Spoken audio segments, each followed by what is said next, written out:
pesa mnachukua kupeleka makanisani. Hiyo pesa yote na hao mafadha waliregesha hiyo pesa na wakasema hawataki. Kwangu ningesema kidogo niseme, hiyo pesa mngechukua mupeleke children's home, mupeleke mahali hospitali kuwekwe madawa, lakini msiregeshe ya wao, kwa sababu pia hiyo ni pesa yetu pia. Lakini pia nipongeze huyo father, maana sasa wameonyesha msimamo. Niseme ya kwamba hapo mwanzo mlichukuliwa nyote mkaenda State House kukunywa machai. Sisi kama maaskofu na mapastors tumesema hatutaki hata dufia hata chai yoyote ya State House. Mkituita ni kuheshimu madhabahu ya Mungu, na tukiingia pale mnatusikiliza, kwa sababu kuhani ndiye anafaa kusikizwa na mfalme. Kwa hivyo sisi mengi hiyo pesa ingefanya. Hiyo nasikia hiyo ingine hata sijui ni nini hiyo. Naona watu wamelia, na instead hiyo watu wanabomolewa manyumba instead kuwekwa dawa mahospitali.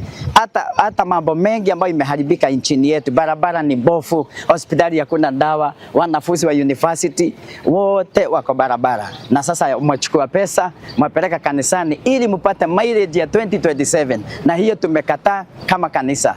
Ya kwamba kwa hii manda ya pesa kurudishiwa wale ambao walikuwa wamepeleka, tunashukuru sana yule kohani, tunashukuru sana yule father, tunashukuru sana yule bishop ambaye alirudisha zile pesa. Tuseme ya kwamba kama wachungaji tunashukuru, kwa sababu sisi hatutaki tena pesa ambazo ni za hongo, hatutaki pesa ambazo ni za majivuno, hatutaki pesa ambazo, hizo pesa ambazo wanapeleka kanisani, tunasema ya kwamba hizo pesa waende walipie watoto wetu shule. Hizo pesa wanapeleka kanisani.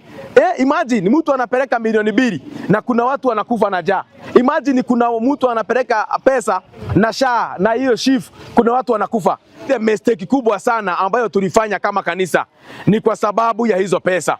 Ile mistake ambayo tulifanya ni hizo pesa ambazo watu walikuwa wanapatiwa. Kwa hivyo tungetaka kusema ya kwamba kama venye Paulo alikuwa anamwambia Timotheo, alikuwa anamwambia mtoto wangu, jihadhari sana na hawa watu ambao ni wafisadi. Alikuwa anamsihi sana Paulo alikuwa anamsihi sana Timotheo, na Timotheo aliweza kusikia. Nami nitasema hivi, let us save ourselves from this corrupt and perverse generation. Watu ambao ni watapeli, watu ambao hawana hata kitu ambacho wanaweza simama nacho. Tungetaka kusema ya kwamba hizo pesa hatutaki, na hatutaki tena hata wale watu ambao ni wanasiasa wakikuja kwetu kanisani wakuje kama wamejipanga. Hakuna kuogea na hakuna kutoa pesa za majivuno.